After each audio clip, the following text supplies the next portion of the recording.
Pulverize. Apply 5 stacks of bleed on enemies hit by Indomitable. The charge. Now you might think, ah, that's pretty neat. 5 bleed stacks on enemies that I charge through for free. But 5 stacks isn't an awful lot of damage. But there's something about Pulverize that maybe you don't know. I think a lot of people don't know about this. Let's see what happens when we charge through these 2 gunners. Charge through this one, but I stop on this one.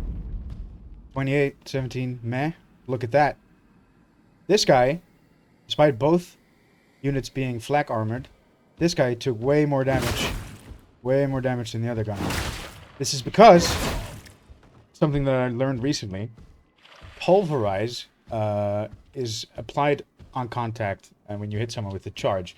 But when you stop your charge prematurely by pressing the S button, and maybe also when you finish your charge full distance, but it definitely also works if you stop your charge halfway through by pressing the back button, walk back button, you create a sort of AoE collision bubble around your Ogryn so that everybody standing near you when you stopped also gets knocked down. This bubble also applies the bleed stacks from Pulverize. So the enemy that you hit with your charge is knocked down, and then when you stop, the bubble hits them again and applies another 5 stacks of bleed. And bleed scales non-linearly. The more stacks you apply, the more damage it does. So with 10 stacks, it does significantly more damage than with 5 stacks. With 5 stacks, the gunner is brought to maybe like 75% HP, and with 10 stacks, the gunner is brought to 1/3 HP. And now there's one more thing about this ability that you probably don't know. But charge also applies Thunderous and Skullcrusher if you have it on your weapon, because charge is stagger.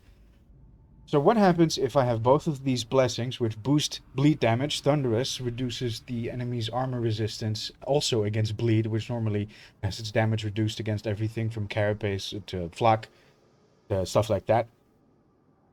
And Skullcrusher is just a debuff that causes enemies to take more damage in general. If I charge through these guys with both of these debuff blessings on my weapon, this is what happens.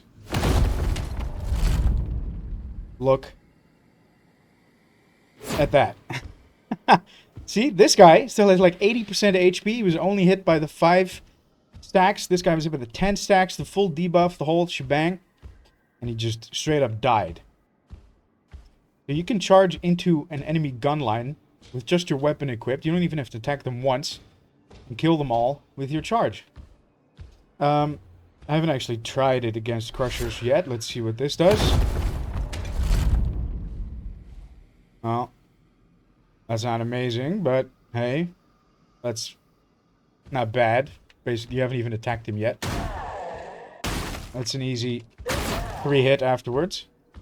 So, mostly useful, I think, for smaller elites wearing flak armor, especially gunners. If you time your charge right and you have these debuffs on your weapon, it does enough damage to kill them without you having to use your weapon once.